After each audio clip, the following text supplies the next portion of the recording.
Hi, my name is Mike Lacey, and we are at Beyond the Game.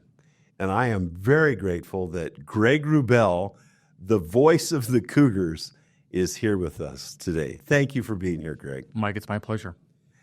You know, that voice, I've heard you even when I'm in Europe, for example, and we have to hear a game. We throw on KSL to hear the basketball or the football game. And here's Greg Wrubell with his color person. Mm-hmm. Tell us about what it's like to follow the Cougars, all over the country now when they play, in many different areas. Well, I get asked often, do you have your dream job? And the answer is yes. This is Awesome. This is a dream job. Really? Yeah. I grew up in Canada. Didn't know much about BYU until I came to BYU. I had friends that were we were up in Canada and finishing high school, determining where we were going to. What part of Canada? I was in Calgary at the time. Okay. Yeah, and we were determining what was after high school, and I had a lot of close friends from seminary that were going to BYU, and they said, "You come down with us," and I applied and got in, and so came down to BYU almost sight unseen. I'd come down to, and especially for youth. A conference in my earlier high school years, so I'd been to campus once. Really, that's all For those days, yeah. Okay. But it was a brief experience. It was called EFY back then. And what did you think of the campus when you saw it as a kid from Canada? I was blown away. I thought it was amazing. The mountains, the Wyoming. Now, granted, I was living by the Rockies, which are pretty impressive. But Wyoming Mountain itself, being as close as it was, and then Marriott Center, and seeing. Then it was Cougar Stadium, was just being expanded at the time. Oh, really? Yeah, they were just putting the end zones in, and so it was a whole new experience for me. And I thought, wow, it'd be so cool to come back here someday as a student, and that's what ended up happening. So in 1984, I came to BYU as a freshman, and the very, very first BYU football game I ever saw was at the Marriott Center on the big screen. When BYU opened that pit in 1984. Wow. They actually played that game on the big screen at the Marriott Center. I remember that game was so exciting. My first exposure to BYU football. And I just moved into Deseret Towers, and I had just moved in and by myself in my room, and I saw these streams of people going to the Marriott Center. I didn't know what was going on. School hadn't started yet. So you got in line. I just got in the flow of people. We ended up in the building, and the football game was on, and that was my introduction to BYU football. Was it Adam Haysbert that caught the winning touchdown? That was so fun. From Robbie Bosco.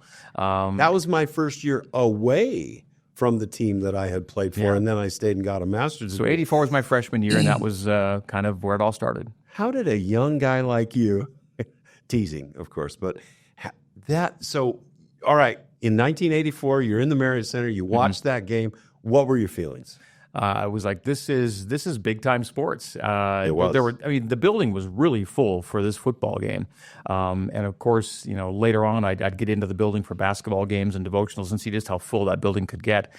But I thought this is the coolest thing. And then, the next weekend, I had my student season tickets. Now I was sitting in the south end zone, and BYU beat Baylor.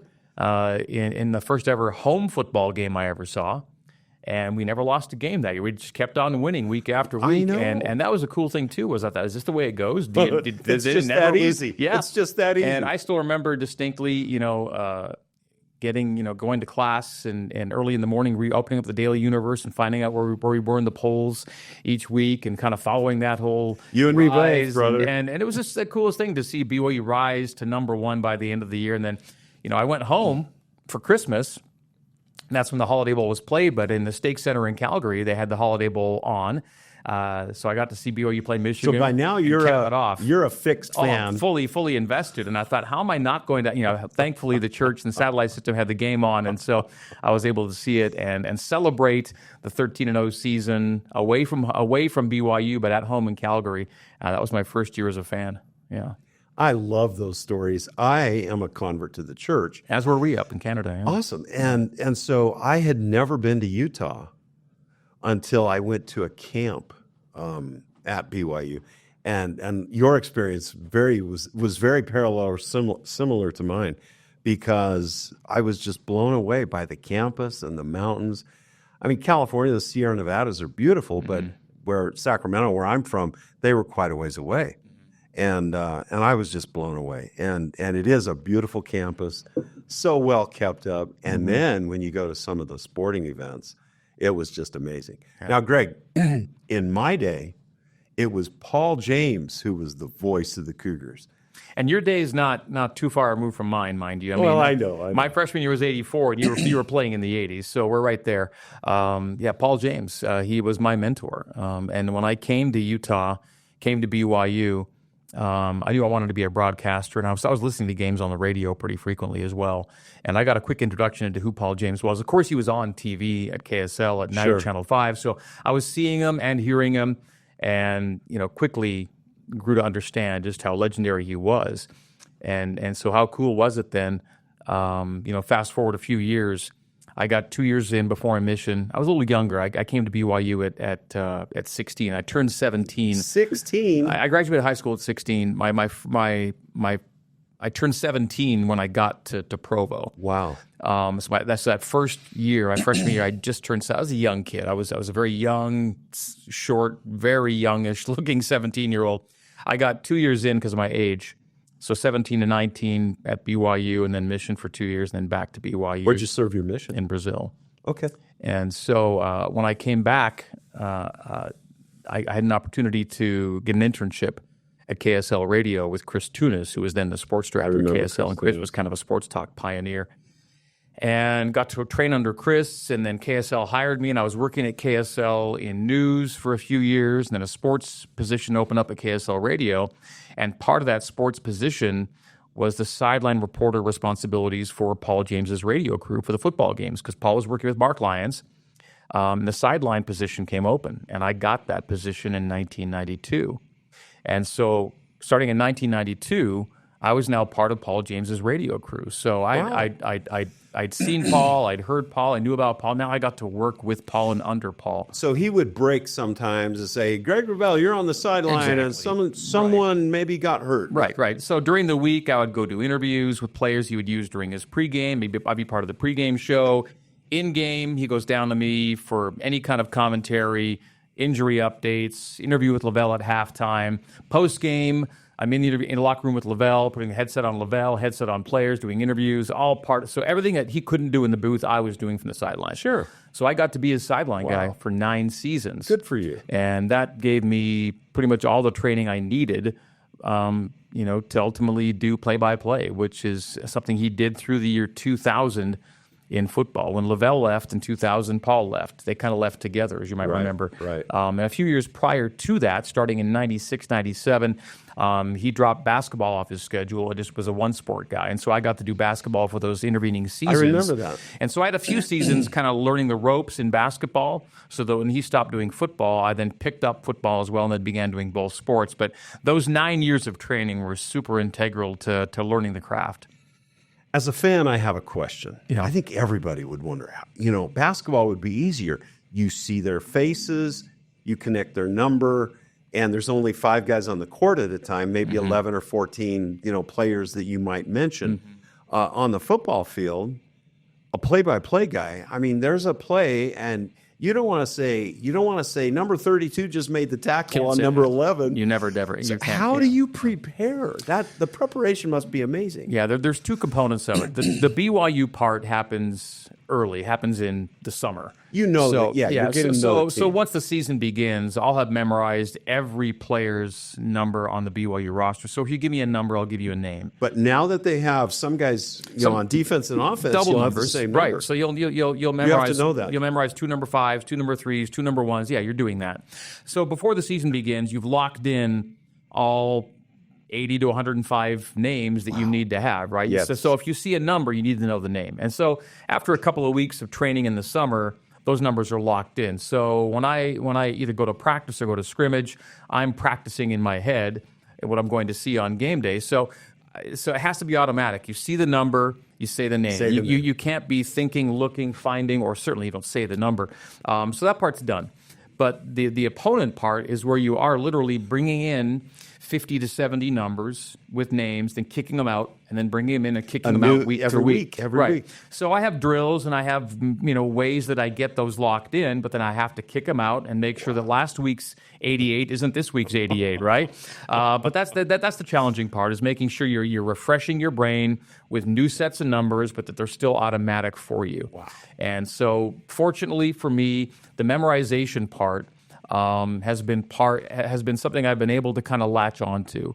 Hasn't been the biggest trial for me, the memorization part. For whatever reason, I'm able to kind of walk them in. Yeah, but you're right, because Do you have a method? I have methods and a lot of practice and a lot of drills. My family members, my broadcast partners are used to being my quiz partners. So a typical drive to the game, for a road game, let's say, a typical drive to the stadium from the hotel to the stadium is I'll give my broadcast partner my board, what's called my spotting board, and he will quiz me rapid fire between the hotel and the state to make sure I'm totally locked in. So on the way to the stadium, I'll say, okay, offense, and he'll go, okay, tight ends, and he'll go blank, 87, 45, 92, and I got to give name. Okay, wide receivers, 1, 13, 15, Wow. 82, 88. I go name. So that's amazing. He gives me the number. This is your color guy, right? Okay. Yeah, whoever's in the passenger seat is the victim, and of course during the week I'll have my wife or my kids. Can you please quiz me on names? And they're going off my spotting boards. Spotting boards are a play-by-play person's creation. It's a visual representation of the roster, the positions on the field. Everyone's got their own style, but they go off those boards, and I use those boards to memorize. So there's a whole prep routine that gets you to game day, but memorization is part of it. I'm curious, now with AI, and you got TV cameras all over the place, I'm curious if it'll make it easier for you. For example, the camera shows number 21 making the tackle, and AI, the computers, 21 on Baylor is Sam Smith. I can't see trusting that. First of all, right. I'm not looking at a screen ever. So, You're right. Okay. Yeah, I'm only watching everything live. And the only time I look at a screen, maybe you need the VR. And a broadcast booth, it'll vary in terms of if you even get a monitor or where the monitor is. But it's rare that you get a monitor that's perfect. You. It's nice to have one. Often they're up in the corner. It's not good if they're behind you. And then again, I only really look at those if we're looking at a replay or a video review, something I need to see again. But for the most part, I never even see a screen. I'm calling everything live. You have to. And I don't use binoculars generally. In rare instances, if I know it's going to be a compressed enough formation around the goal line, for example, I might bring the binoculars out. But the minute the ball leaves your binocular frame, you might be lost. So I really don't like to use binoculars that way. I have them for every game. There is a backup as a safety net, injuries, details. Someone goes to the sideline. How bad are they limping? That kind of thing. But it's tough. I've seen guys try and do it, call a game with binoculars. I can't really do it very effectively unless it's a really compressed formation, like I said, and I know where everyone's going to be. If I'm really pretty confident it's going to be a handoff and everything's in tight, I might want to have those binoculars to make sure I really see the exchange.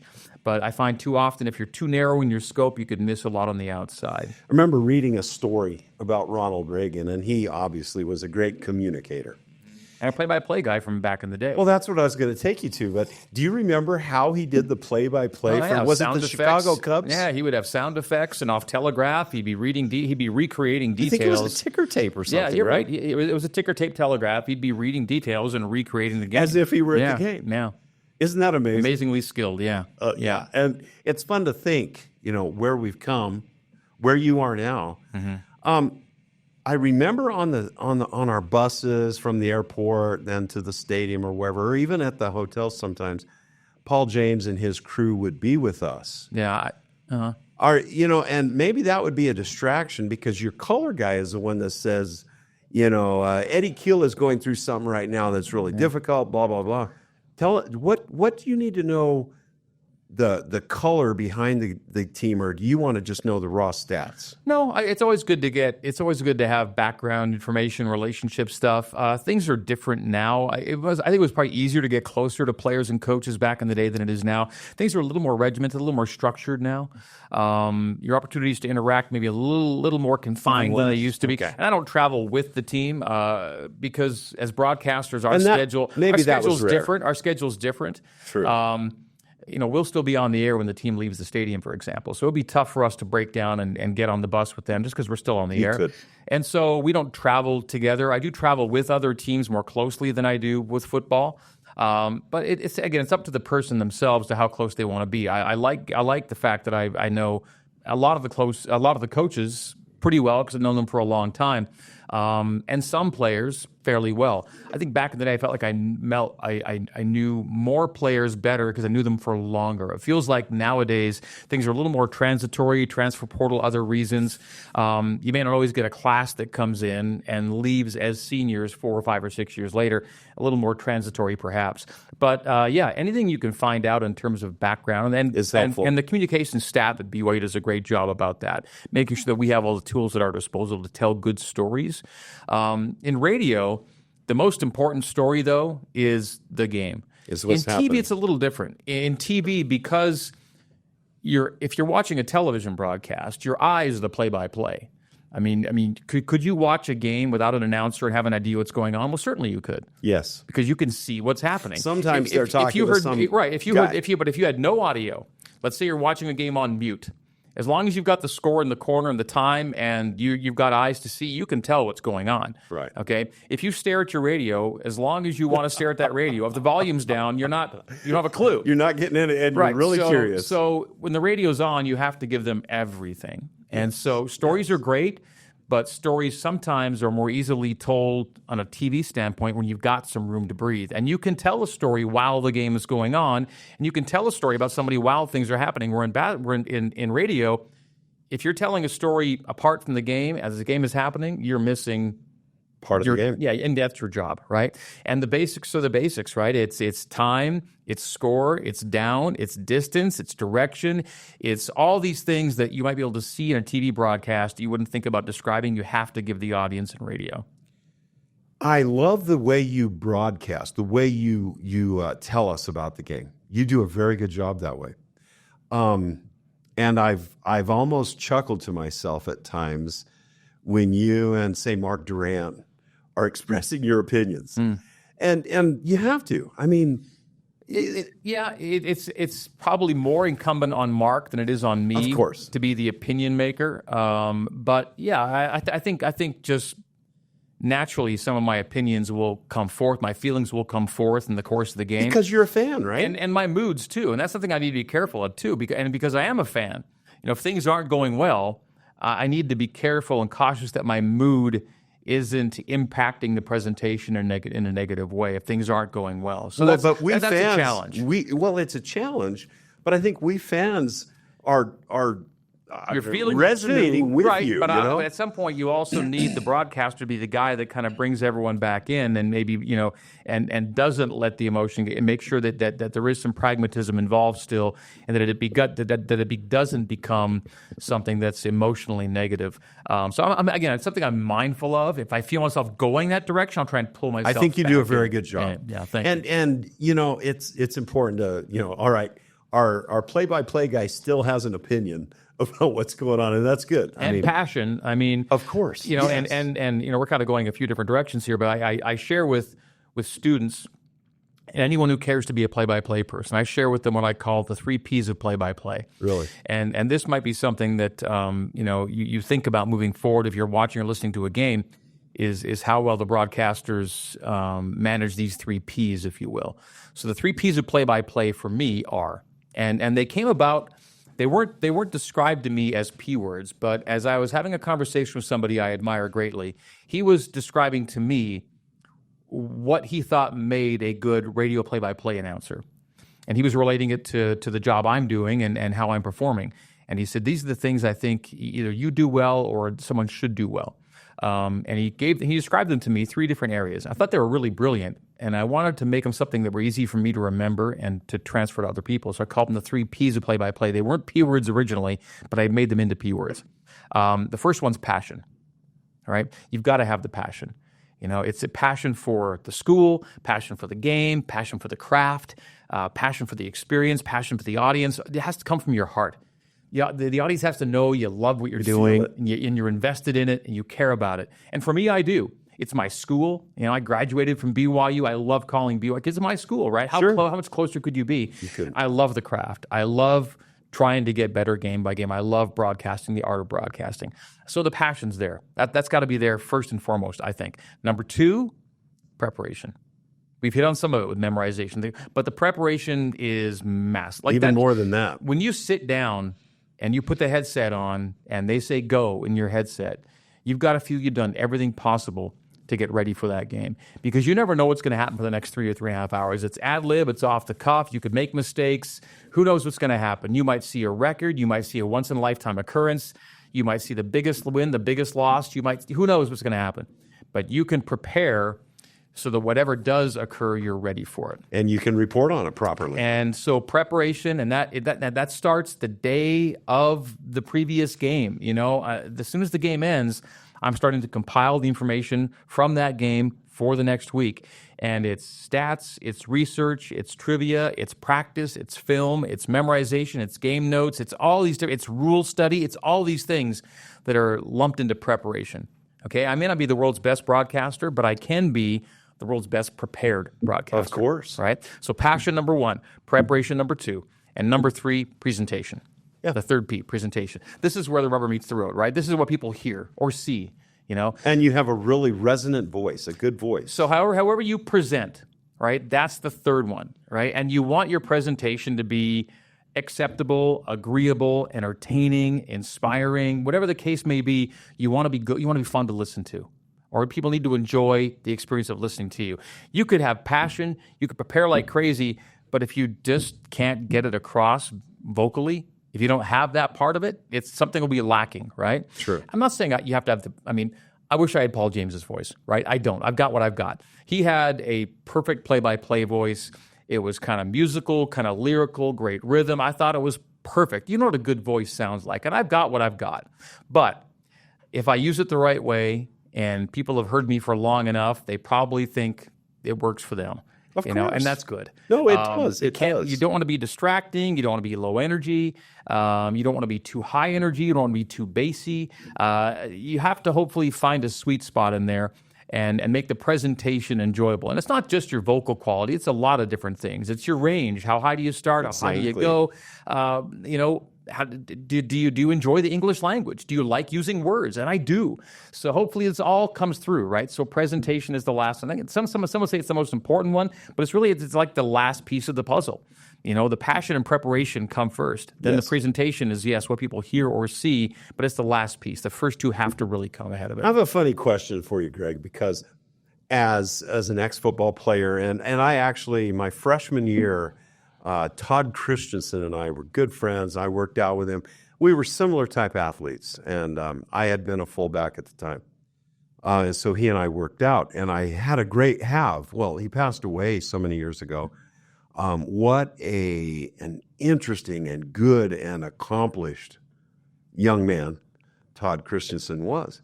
He did some communications. You brought up something that was your love of the English language. And I used to, kind of roll my eyes like, oh, come on, Todd, stop trying to impress us with your strong, powerful vocabulary. He couldn't help it. I know. No, he was amazing. It was natural. Yeah. And so I understood, and I loved it because he had a range of vocabulary that was... Yeah, I know. And he even, kind of poked me a little bit one time about using the phrase vertical pass game.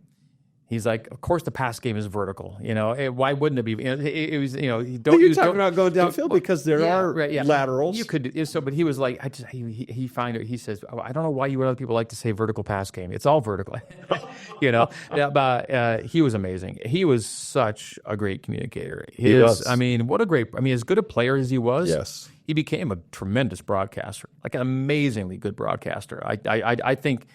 He's kind of like the gold standard of, there are a lot of, Merlin Olsen, Todd Christensen, guys with Utah ties, mind you, who went from the best at their craft on the field, you could even go Frank Gifford, to the best of their craft in the booth. Not every ex-player or ex-coach becomes a great broadcaster, but the ones that do stay with, like, they're memorable, like the Jod Mans of the world, they're guys that can hit it out of the park.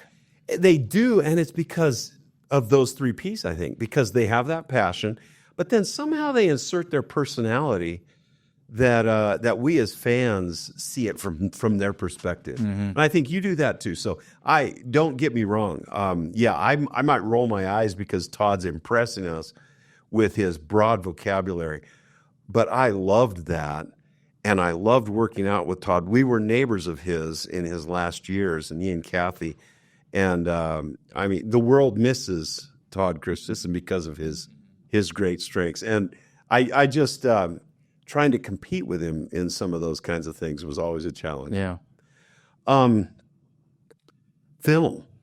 You talked about film, and I remember some of the very best quarterbacks, and all of us on the football field, I think on the basketball field too, or court, they're looking at film and preparing for a game. I love watching film. I need Tell to watch us film. about that. Tell us. What So- does it entail? Yeah, it entails me watching the opponents' games and BYU's games and practices. I need to know now the opponent's game notes will give you a depth chart. They'll tell you what's been happening during the season, but the film will tell you what's really been happening. That is, the depth chart might say, this guy is the first string wide receiver, this guy's second, this guy's a third. But you notice when you watch film that, well, now the number 3 guy is getting more reps. He's than getting number more 1 guy. reps. He's coming in when it matters. Right. So I'm wanting to see how the depth chart really translates to what I'm seeing on the field. That's a big thing too, because if you go simply off the depth chart, your spotting board may not be as accurate, as detailed as you want because you're not watching film. If you watch film, you'll see things that don't show up in the depth chart necessarily, especially on special teams. I think a lot of teams kind of cut and paste their special teams, like these are our returners. But yet, if you go game to game, things can really change as to who's back. And so I really want to watch film to see how accurately the depth chart translates to real life. That's one of the reasons I watch film. Then the other is simply I want to see who the players are going to be that are going to be in trouble. They're going to be trouble. They're going to be a handful. They're going to be the guys that we're going to zero in on and say that's a special player. That That's a defensive special end player. is blowing through the line every time. And that jumps up. You can watch 10 plays and you can learn a lot in 10 plays. Interesting. So long story short, I want to go through film and I want to pick scenarios. I want to pick different situations where I need to be. So when the game comes up, I know where my gaze is supposed to go. It also helps for my spotter. And they don't necessarily watch film, but I'll tell them in pregame. I'll tell my spotter, watch warm-ups and take the wide receivers, for example. These 3 all have similar body types, and we don't see their numbers very clearly because in football, they're lining up perpendicular to you. Sometimes you can't see the number. And you rarely get really good front and back views of numbers because they're always running like perpendicular to you, not straight in the field until of view. they get tackled or something. Right. So I want my spotter to be looking at different things like whose hair comes out of their helmet, high socks, low socks, elbow bands, wristbands, different just things that are visual cues, so that in the field of play you don't need to necessarily see a number. That guy's got the 2 wristbands down here. I know what number that guy is. Long story short, everything I'm seeing visually, I and my spotter are to get cues to help me on game day. And then for BYU during the week, I want to see how how BYU's depth chart is coming together. Right? Someone might be injured that Exactly. Who's not practicing? Who might be a question mark? So then when I go into Kalani on my pregame on Saturday, I can. He might not reveal that to you, though. Well, but he'll be able to. I can kind of Well, that's true. Guide him into how do things look right now at running back, and he'll and also too. I never want to ambush him. I'll never surprise him with something. I'll always talk to him before the interview, saying, "Hey," I go through the board with him. I'll say, "Hey, how do we look?" He'll say, "Oh, this," so I can then talk about it with his approval. I never want to have an uncomfortable moment. No, of course not. Never want to make it awkward or make it feel like I'm trying to gotcha. I never want to gotcha my own coach. But the preparation I do during the week relative to film does set the table for me for game day. So it would feel weird to me just to get to a game and not having watched anybody during the week. This is amazing because I know the Jim McMahons and Steve Youngs of the world were in that film room hours and hours and hours. How many hours in a football season, for example, during a week will you prepare for the 2 different teams? I would say film-wise. Well, film. I kind of wrap film into everything else. But I would probably say in total, you're probably looking at a couple of hours in front of the monitor or more. Okay. I kind of lump it into the overall prep, so it's tough to break it down that way because I'm looking at a little bit every day, so maybe it's even longer than that. I would say roughly a 3 to 4 to 1 ratio of on-air time, or rather prep time to on-air time. So if you're going to be on the air for 7 to 8 hours, you want to have 21 to 24 to 28 hours of prep time. That goes into So it. it's kind of like your days in college. You have a 3-hour class. You better put in 9 hours of I think it's a study. pretty healthy ratio of what it will take on game day before what led up to it in terms of how much time you need to spend. That's a lot of work. But it's a job, right? And I never want I never want to go into a game feeling like I could have put in more time during the week to it to help make the game better. So ultimately, it's all about how comfortable can I. I mean, the worst nightmares I have, like I'm talking about the actual when you go down to sleep at night, the actual nightmares you have. I have bad dreams, and almost all my bad dreams, like the worst ones, are broadcast related, and invariably they're about lack of preparation. They're the ones where I'm in the booth, and either I don't have my boards, or I'm late, or the equipment's not ready, or something that doesn't have me comfortable. Those are the nightmares. Those are the bad dreams for me, and they're recurring. Like it just kind of reinforces to me the importance of preparation. Yes, because those are the ones that really scare me. Is when I get to a booth in my dreams and I'm not ready. Unbelievable. No clue. Yeah. Well, and I have those kind of dreams, for example. But you always go back. For me, it's college. And I forgot to go to class, and then at the end of the semester, I wasn't at that class. I got an F, and that was the funny. Back in the day, I used to work at KSL, and I'd have the early morning shift, and my alarm clock would go off at 3:30. And once every 6 months or so, something would happen. The alarm clock wouldn't go off, and suddenly you wake up and you realize your shift is 2 minutes from now, and you're not those kind of heart attack moments. Those are the ones that every broadcaster fears, And so I just try to avoid those as much as possible. So this is a dream job, and I can respect that completely. How fun would it be to follow your team of your university? But now we're in the Big 12, and so last year you went down to Austin, Texas, right? Yeah, and I'd done Austin a few times before. Okay. But maybe where you're going with this is these are new experiences and new venues. I love it. I love the fact that I can be in the latter part of my career and still have all this novelty. Yeah. Power conference football, power conference basketball, new venues, new opponents, new fan bases, new broadcast friends, all these things. And not only that, to be doing it in a fourth different conference. I've called games in the WAC, in the Mountain West, in the West Coast, and now in the Big 12. So that's great too. Mark Durant, think about how lucky are we? We've been in 4 different leagues covering the same team, and it gets better and better and better as you go. I tell you what, the teams and the locations you're going to, as far as competition, are phenomenal. Yeah, it's a great league in both of the main marquee sports, and of course baseball and soccer, which I also cover, excellent as well. It's awesome to be at the highest level, right? I know there's a bit of a separation right now with SEC and Big Ten trying to kind of run the show, and they do to an extent. That's amazing. But what Brett Yormark is doing too is making sure that he's going to be no worse than number 3. I mean, and I wouldn't be surprised if the ACC fragments and splinters, and we end up with a Big 3. Right, and he's making sure that 3 is going to be a strong grouping. So I think the things we're seeing him do right now are trying to narrow the fiscal gap, which he's doing. Next will be narrowing. Did you read about that private equity investment? In the Big 12? It was all about the private equity and the naming rights, and that makes total sense. I mean, you got to go find the money. He's not just folding his arms and going, "Well, we're not the Big Ten, we're not the SEC." He's like, "No, we're going to be relevant, and here's how." Let me share something that you're probably on top of from day one, but a recent Wall Street Journal article, this was weeks ago, was talking about the issues that the SEC and the Big Ten are bringing into the competitive nature. And it said that because of this, the new playoff program that we have in the 12 football teams, program, soon to go to 14. and all the 16. ADs and the conferences got together, and the Big Ten and SEC somehow negotiated more money that they were going to get $21 or $23 million per team. Yeah. So the Vanderbilts and Rutgers are getting. Yeah, it's going to be an unequal revenue share. And that the ACC and the Big 12, also big boys, are only going to make something like 10, 12, 13 million per team.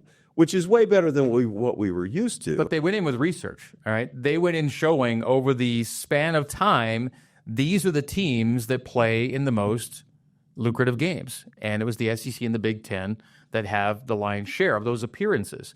So their point was very mathematically based. It was like, here's but the only on current history. No, but you're talking about the last 10 to 15 years. Sure. Right? But they took a look at that couldn't span. Clemson? They took a look at that span and said, okay, these are, and Clemson's an outlier, if you will, but that's just one ACC team. They looked at the whole breadth of it and said, by ratio, it was even probably longer than 15 years. These are kind of the coefficients, and this happens in all, like if you go to European soccer or world soccer, the biggest tournaments are represented by the countries with the best teams. And that's what they're kind of bringing to this, is they're saying there's a coefficient involved. The SEC accounts for this many high-profile teams. The Big Ten accounts for this many high-profile teams. The ACC and the Big 12 correspondingly. So the money should follow the representation. That's all they were saying. And it was a tough one to debate. That's why it got passed, is because there was not a lot of debating it. Because they went in very mathematically and fiscally and said, here are the ratios. We simply want to play them out fiscally. So that's kind of how it ended up. And yet we as fans in our past in the WAC and the Mountain West, we could argue, hey, time out.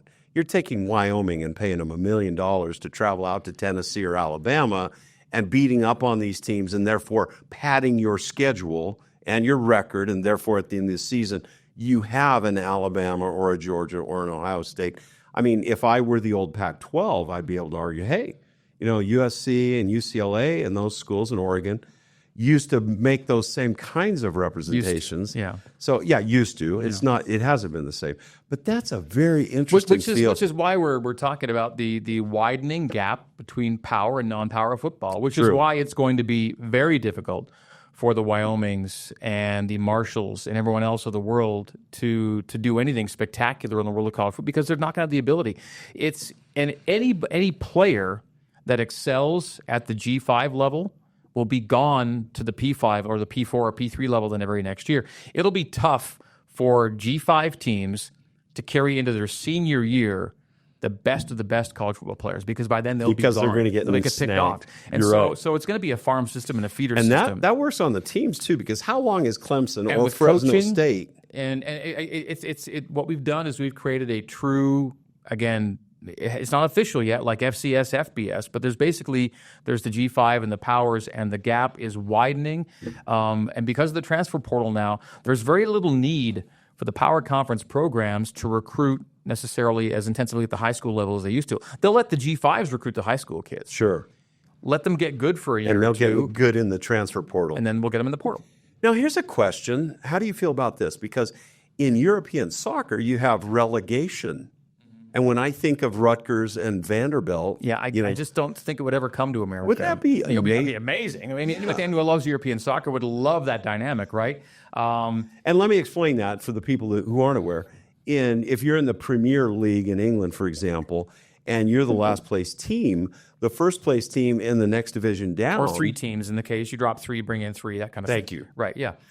From the next level. Greg Wrubell is way ahead of me as far as the stats. That's good. You drop the lowest teams and bring up from the lower division the next highest teams. But it's a very sequenced system. We don't have that. No, we just don't have it.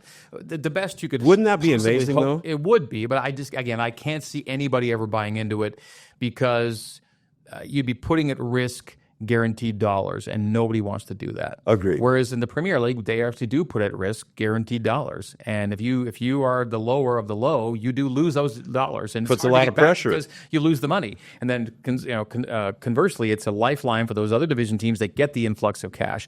I just can't see the instability of finances being a sell here in America. I think it'd be awesome. The closest thing you might get is if the NCAA allows football to fragment off and splinter off into its own organization. You could see some flexibility within that organization if it breaks off to do something like that. We're almost getting there. I just can't. I can see the break-off happening. I just can't see the promotion relegation thing. Like you, I've been a fan. I'm an extreme fan of NCAA and basketball, football, and all the sports. I hope the best for what's going on, and I'm glad you're there to help. I want to get more on this feel though, because as a player, we travel to places like Wisconsin and Texas A&M, and when you walk into that stadium, I could feel the Big Ten when we walked into Madison, Wisconsin, their stadium, and when we played Texas A&M, you could feel the aura of a long traditioned program, and it was fun to be on the field with them. And in fact, even though the money might flow to the Alabamas and the Georgias and the Vanderbilts and Rutgers way more than, especially if I'm Boise State or Wyoming, it's always fun as a fan to see the Cinderella teams come up. And I guess that's going to be harder because when you have that money in the transfer portal, it's probably going to be rare. Yeah, the 12-team playoff does give you the room to have someone like that, because there still is going to be the room for a high-rated G5 conference champion to be in that playoff, back. Right. It would just mean winning a few games, and it gets tougher the more you go. But I think the fact that we still allow that, like, the 12-team playoff still allows the G5 to be there, right? They're going to give you the top. They're going to give you the top 5 conference champions, then take 7 at-larges. Now, the 7 at-larges are always going to go to the biggest leagues, but among those 5 conference champions, one of them is going to be a Boise State, or a Marshall, or whoever the hot G5 team of the year is going to be. So that part I like, the fact that you're still going to get that team in the playoff. And once you win a game, then the momentum picks up. Can you win a second? It'll be fun to watch how that team performs. The door's not shut, which I think is great. But it's getting a lot harder to get your foot in it. Yeah. It feels. Yeah, I mean, I don't think we've ever had more than one G5 really make noise in any one given postseason. I remember when Utah beat Alabama, but that was a long time Sugar ago. Bowl everything else. But yes, it was a great moment for the little guy, if you will. Right, it was. And it kind of showed that they would kind of be power conference ready in time, and they were, and they're actually a pretty good template in a lot of ways for what BYU hopes to accomplish, I think, in the Big 12. Didn't happen immediately for Utah at all. It didn't. It took us a while. There's a learning curve, isn't there? And as great a coach as Kyle Whittingham is, it took him time to get to that level. And as great a coach as Kalani is, it's going to take time to get to that level, I think. I'm crossing my fingers. And I know last year was a frustration for them, and so it'll be interesting. Well, it did, to illustrate how hard it was, they opened 3-0, 4-1, 5-2, and still didn't make it to a bowl game. Right. They had to finish the race, and the race got tougher to run as the injuries piled up and the competition got better. It was a hard lesson learned. But then the last 2 games, games. We were there, winnable games with 2 of the best teams in our conference. BYU should have gotten to a bowl last year and are kicking themselves. They didn't. And that's why Oklahoma game at home. Dylan Gabriel goes out. The game changes. It's winnable. The pick 6 flipped everything. And then Oklahoma State, you're up 18 at halftime. I mean, the conditions weren't great, but both teams had to play in them. Difference was they had an Ollie Gordon, and BYU didn't that day. But yeah, those 2 games, either one could have gotten you to a bowl game, and neither one happened. And so again, losing seasons are rare. But again, it was an illustration that the Big 12 was going to be a grind. And a grind, right. Yeah, but 5-7 leaves you 1 game out of bowl eligibility, and this year, arguably, the schedule's tougher. I'm pretty sure when the Big 12 preseason poll comes out, you're going to see Oklahoma State, Kansas State, Utah, Arizona, Kansas, probably as your top 5, saying one, and BYU gets all 5 of those teams. I know. And on the schedule. And not a lot of teams are going to have to face all the top teams. In fact, I think there are some really favorable schedules in this league, and BYU didn't get one. BYU got a tough draw this year, I thought. So, do you know how they pick those? Is it it's relatively random? Now, some of it's they're always going to have BYU play Utah, for example. Okay. And BYU got the 2 Arizona schools. Probably there's some geography involved, but a lot of it is random. Some of it's competitive based, what they think it's going to be looking like, but ultimately, BYU got a tough draw this year, really tough draw. So to get to a bowl game this year, that to me is a success. I thought it would be a success last year. They didn't get there. I think it's the same standard this year. Get to a postseason game. That means you've won 6 games. Even the non-conference, the FCS game, you never lose those, right? But the FCS team they're bringing in is a good one in Southern Illinois. You go to SMU. They'll bring in everybody back That's a from one of their tough best game. offenses all time. Right. And then Wyoming and Laramie is Wyoming and Laramie. They're going to be fired up for that one. They always are. So that's before you get into the league. You've got 3 games that are not 3 guaranteed wins. So it'll be an interesting season. And then you open up with Kansas State, one of the league favorites, right off the top. You'll find out really quickly how good you might be. It's a tough deal. And even the softer games, quote unquote, you still have to go to Waco to play Baylor. And that's going to be a tough assignment for again, there's just landmines all over the place. I love it, though. I love the fact you're getting challenged week in, week out. Love Big 12 football. And again, I'm hoping that BYU before long gets themselves to where they feel, this is a league that we're right in the mix with. Let me share a funny or silly story and then let you finish with a story that you'd like to share. I remember, I forget if it was 79 or 80, but we traveled to Laramie. And back then, they walked you. We actually flew to Denver, bus to Laramie, and then we walked through the old indoor arena, through the locker room. Next door, yeah, I remember the arena, yeah. Yeah, and I think it was dirt because they just had a rodeo at the time. And so we walked through their locker room, and there was this big old janitor leading us. And so I'm there with a bunch of future NFL guys. Nick Ayers, a giant offensive tackle, Glenn Red, the Jim McMahons and Steve Young and all those guys. And someone looked up on their bulletin board, and they had all the bulletin board material, BYU this, BYU that. And so a bunch of us just stopped there.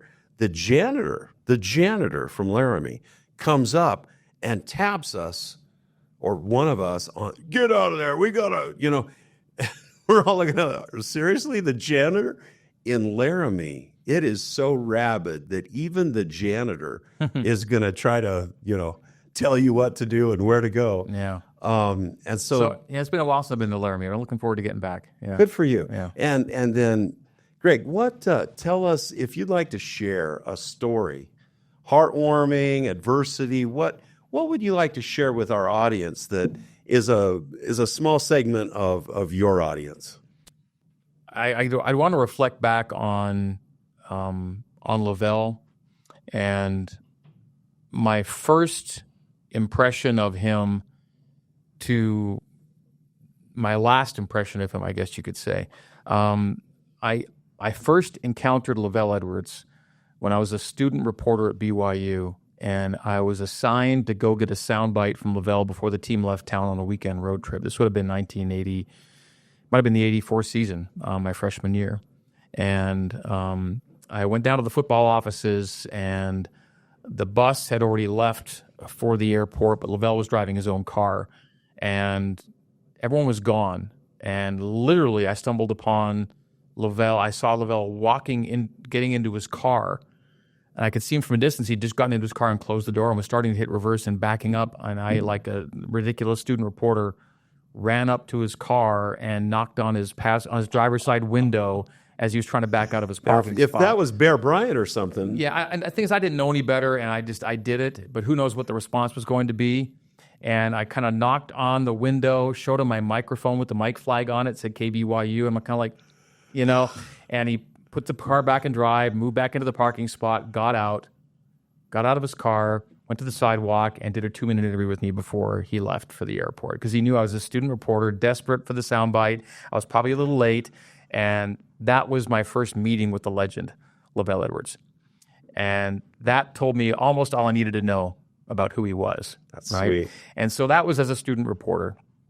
And then, 16 years later, it's the year 2000, and he's going out, having retired, and I'm the sideline guy for the last time, and to be able to follow him around the field that day, and to the locker room that day, and be part of his and Paul's final conversation that day on the post game, just having that career come to a close that way, being able to kind of see how that entire span went and learn all I'd learned about how to be a great man and a great coach in LaVell. That's one of the most heartwarming things to me that I'll take, is that from first impression to last, he was the same great man the whole way. And that's somebody that we always get to think about and talk about fondly and lovingly, and he's still so much a part of what BYU is all about. I'm just glad that it's him that we get to talk about and think about that way. I am too.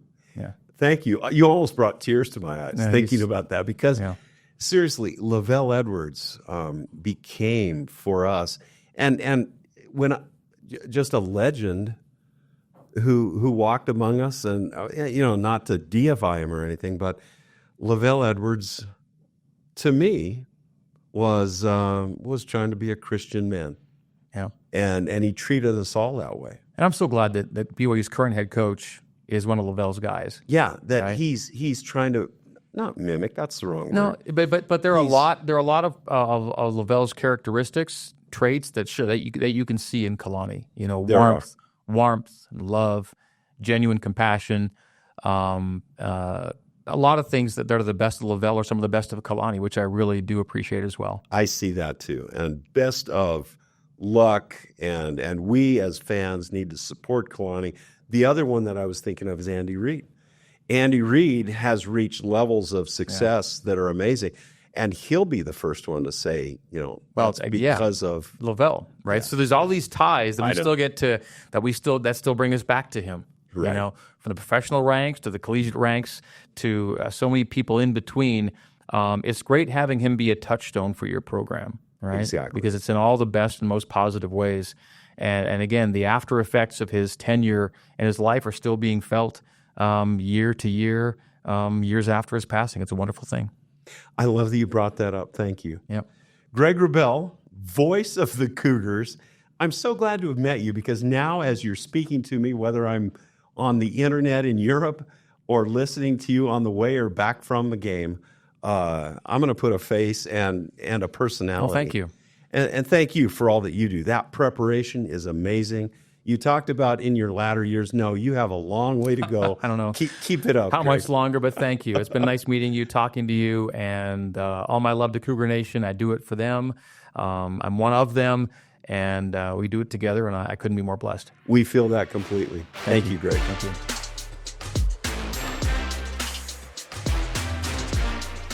Thank you for watching another episode of Beyond the Game. Remember to click here to subscribe and click here to watch our recent videos. Also, please follow us on social media. And remember, go Cougs.